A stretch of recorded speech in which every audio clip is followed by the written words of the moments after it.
अपने छोटे बेटे का रिश्ता पक्का करके पूरे परिवार के साथ घर के लिए निकल जाता है। लड़के वालों के जाते ही शकुन वाले तो अच्छे हैं, वो हमारी बराबरी के नहीं। तू वहाँ कैसे रहेगी? माँ, आप लोगों ने मुझे पढ़ा लिखा कर इस काबिल बना दिया है कि मैं अपना ख्याल खुद रख सकूं। आप चिंता मत करो, मैं बहुत खुश रहूंगी। और आप ही तो मुझे बताती थी ना कि जब मैं छोटी थी तब पापा आपको और मुझे लेकर गांव से शहर आए थे, और जब इन 25 सालों में अकेले पापा ने इतना सब कुछ कर लिया तो मैं भी करके दिखाऊंगी।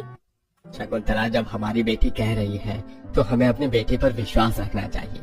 बेटा, हमारा आशीर्वाद तुम्हारे साथ है। खुशी के लिए उसका रिश्ता दिवाकर से करवा देते हैं। तो वहीं जब सुरेश अपनी बेटे बीवी के साथ घर आता है तो भाभी देखो, भैया पापा माँ आ गए हैं। पापा, रिश्ता पक्का हो गया ना? हाँ बेटा, और अगले महीने शादी की डेट भी टल गई है। दिवाकर का रिश्ता लगने की वजह से पूरा परिवार खुश होता है। और शाम को जब पूरा परिवार एक साथ खाने के लिए बैठता है तो राजू को न देखकर सिमरन परेशान हो जाती है। काजल, तुमने राजू को देखा? बहुत देर से नहीं दिख रहा। भाभी, वो बाहर ही खेल रहा था, मैं देखकर आती हूँ। काजल बाहर राजू को ढूंढती है। पड़ोस के बच्चे पिंकी उनसे कहती है, अंकल, राजू और गांव के सभी बच्चे जंगल में गुफा में खेल रहे हैं। मैंने उनसे बोला शाम हो गई है, घर चलो, पर उन्होंने मेरी बात नहीं मानी। जंगल में गुफा? बेटा, तुम हमें ले चलो। एक बड़ी सी गुफा पर पड़ती है। अरे, गुफा तो काफी बड़ी है और कितना घना जंगल है। इन बच्चों को यहाँ खेलते हुए जरा भी डर नहीं लगता? इतना बोलकर अमित और सिमरन गुफा के अंदर जाते हैं। उन्हें कुछ खिलौने रखे हैं और सभी बच्चे एक चटाई बिछाकर सो रहे हैं। लगता है बच्चे इस गुफा को घर बनाकर खेल रहे हैं। बच्चे और उनके अतरंगी खेल। गुफा कितनी साफ रखी है बच्चों ने, और देखो चटाई, खिलौने वाले बर्तन, गैस सिलेंडर, सब कुछ रखा है। लगता है खेलते खेलते सो गए। तुम राजू को उठाओ, मैं बाकी बच्चों को उठाता हूँ। राजू बेटा उठो और घर चलो, ये घर नहीं है। सिमरन और अमित बाकी बच्चों को उठाते हैं और सभी बच्चों के साथ शादी करके अपने ससुराल आते हैं। भाभी, अभी तो हमारे घर में सिर्फ 2 ही कमरे हैं। एक कमरे में बड़ी भाभी रहती है, इसलिए अब से ये कमरा आपका। ये कमरे के बाहर छोटा सा हॉल है ना, मैं, माँ, पापा वहीं सो जाएंगे। अब आप आराम कर लो। इतना बोलकर काजल सोने के लिए हॉल में जाती है और बिस्तर लगाकर अपने माता पिता के साथ सो जाती है। पर प्रिया को नींद नहीं आती। दिवाकर, मुझे बहुत बुरा लग रहा है। घर के बाकी लोग बाहर हॉल में जमीन पर बिस्तर लगाकर सो रहे और हम कमरे में। प्रिया, चिंता मत करो, हमने घर बनाने का सोचा है। 1-2 दिन में हम घर बनाना चालू कर देंगे। दिवाकर से बात करके प्रिया को अच्छा लगता है और वो सो जाती है। वह प्रिया से काफी बातें करता है। चाची, आपको भी खाना बनाना आता है? आपको पता है जंगल में एक बहुत बड़ी गुफा है और मेरे दोस्त वहीं पर घर घर और छुपन छुपाई खेलते हैं। अच्छा, सच में? मुझे भी दिखाना अपना गुफा जहाँ तुम छुपन छुपाई और घर घर खेलते हो। राजू के साथ बैठकर प्रिया अपनी पहली रसोई का खाना बना लेती है, जिसके बाद पूरा परिवार एक साथ खाना खाता है। अरे वाह बहू, तुम इतने बड़े घर से हो, फिर भी इतना अच्छा खाना बनाना जानती हो। भैया, मैं क्या कह रहा था कि आपने और मैंने जो पैसे जोड़े हैं ना, क्यों ना अब उनको निकलवा कर घर बनवा दिया जाए। वैसे भी 2 घंटे ट्रैवल करके अब मैं शहर जाता हूँ, तो अब घर बनने में बाधा नहीं होगी। हाँ, बात तो सही है तेरी। घर भी काफी पुराना है, बनवाना जरूरी है। इस तरह दोनों भाई आपस में बात करते हैं और 2 दिन बाद वो लोग अपना घर खाली करके किराए के घर में शिफ्ट होते हैं। तो वहीं राजू अपने दोस्तों के साथ खेलने के लिए गुफा में जाता है। मैं गुफा के अंदर ही रहकर 10 तक गिनती करूंगी। तुम सब चुप जाना और ज्यादा दूर मत जाना। छुपन छुपाई तो हम अपने घर के पास भी खेल सकते हैं। मेरी माँ मना करती है जंगल में आने से, कहती है यहाँ जानवर होते हैं। गोलू तो डरपोक है, यहाँ कोई जानवर नहीं है, चलो खेलते हैं। अब पिंकी गुफा के अंदर खड़ी होकर आंख पर हाथ रखकर 10 तक गिनती करती है और बाकी सारे बच्चे छुप जाते हैं। तो वहीं पूरा परिवार। हमारे छोटे से घर में कितना सारा सामान था, मैं तो थक गई। माँ, मुझे तो खुशी हो रही है, 2 दिन के बाद हमारा नया घर बनना शुरू हो जाएगा। अरे, ये 2 कमरा आपका है और अपने बेटे को कहना घर में ज्यादा शैतानी न करे। हाँ मालिक, हम समझा देंगे। कुछ देर में राजू जंगल से घर आता है और वो अपना घर टूटते हुए देखकर रोने लगता है। पापा, ये अंकल बूढ़े हैं, देखो ना हमारा घर तोड़ रहे हैं। राजू, वो हमारा घर नहीं तोड़ रहे बल्कि नया घर बना रहे हैं। सच? अमित अपने बेटे को समझाकर उसे किराए के घर लाता है और कुछ दिनों में उनके घर में नींव का काम चालू हो जाता है। अब पूरा परिवार एक साथ नींबू डालने के लिए खड़ा होता है, पर राजू गायब होता है। अरे बड़े बहू, तुम्हारा राजू पर जरा भी ध्यान नहीं रहता। देखो, राजू कहीं नहीं है, पता नहीं कहाँ चला जाता है। पापा, मुझे पता है वो कहाँ गया होगा, मैं अभी लेकर आता हूँ उसे। एक बार फिर अमित जंगल जाता है और गुफा में बच्चों को खेलते देख उनसे कहता है, बच्चों शाम होने वाली है, आसमान में काले बादल भी छाए हुए हैं, कभी भी बारिश हो सकती है। अब घर चलो, और ऐसे बार बार गुफा में खेलने आना अच्छी बात नहीं है। अमित राजू को गुफा से घर लाता है और पूरा परिवार एक साथ घर की नींव डालता है। इसी तरह 2 दिन बीत जाते हैं और जैसे घर का काम चालू होता है तेज बारिश शुरू होने लगती है। ये लो, बारिश का महीना भी शुरू हो गया। अब घर का काम कैसे होगा? इससे तो अच्छा हम 2-3 महीने बाद घर का काम चालू करवाते। कह तो प्रिया तुम सही रही हो, पर दिक्कत है भी तो घर में बहुत सी।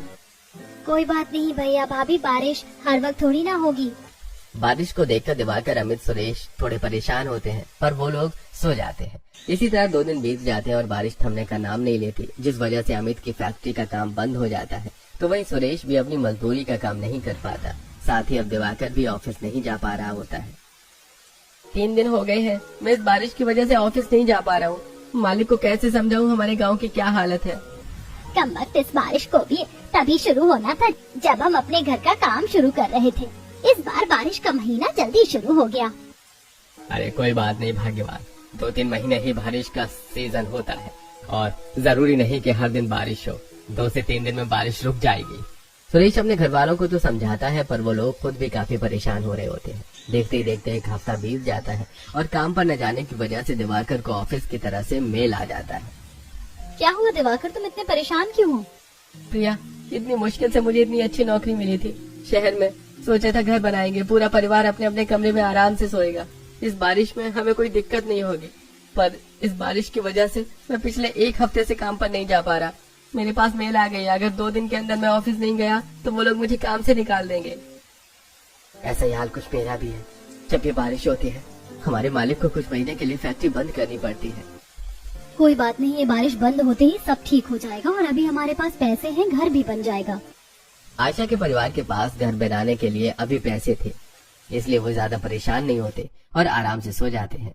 पर शायद अभी उनकी जिंदगी में और दुख आने बाकी थे। जब पूरा परिवार चैन से सो रहा होता है तो उसी रात कुछ चोर आकर मालिक और सभी किराएदारों के घर में चोरी करके चले जाते हैं और अगली सुबह, अरे मैं तो लुट गया, बर्बाद हो गया। मेरे पास 50,000 कैश रखे थे, सारे पैसे गहने चोरी हो गए।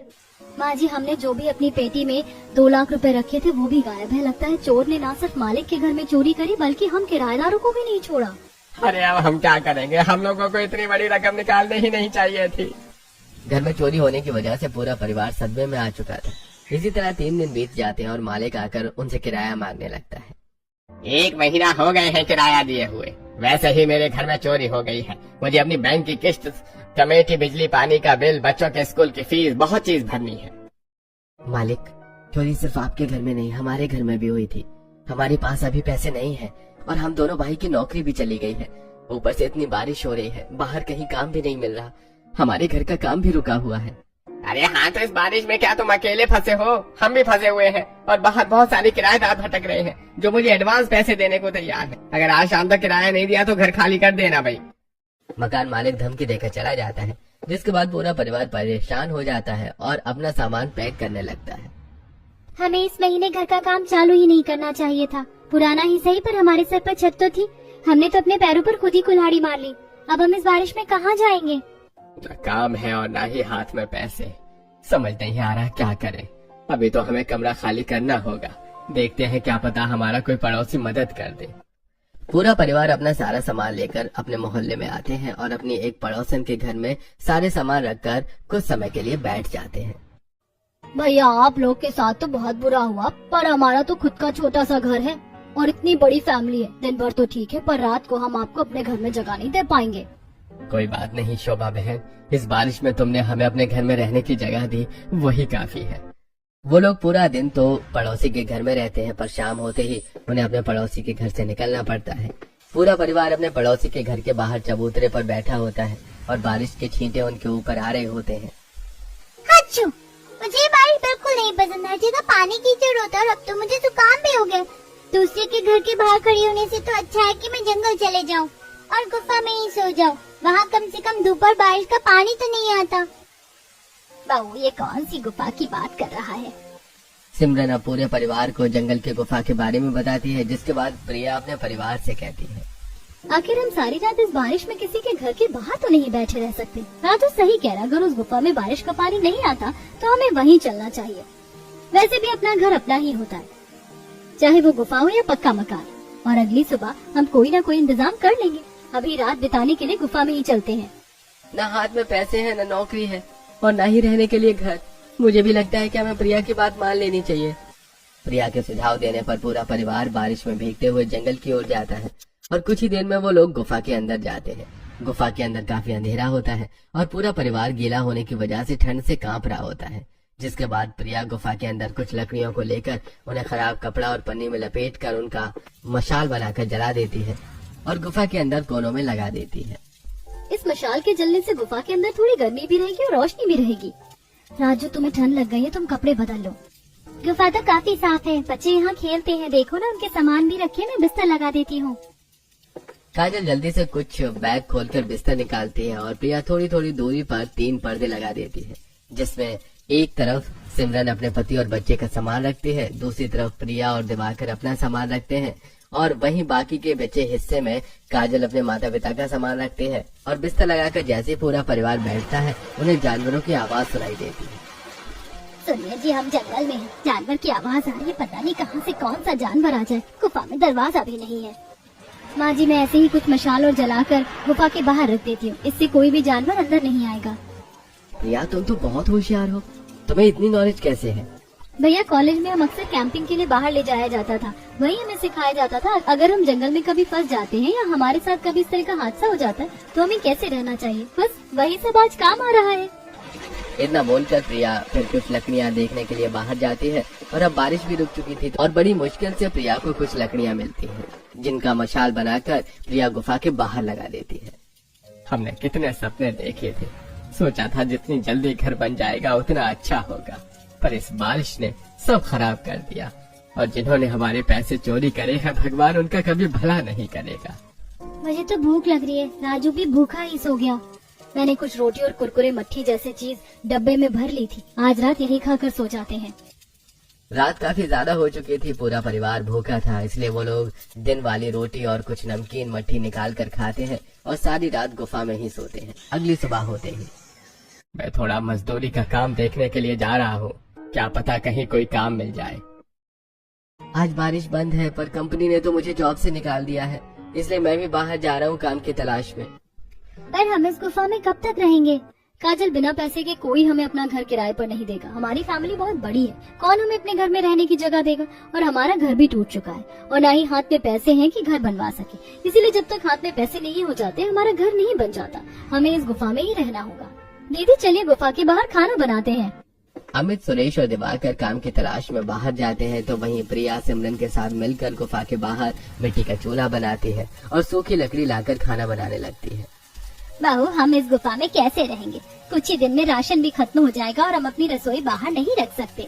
ये जंगल है, रात को किसी भी वक्त कोई जानवर आ गया तो।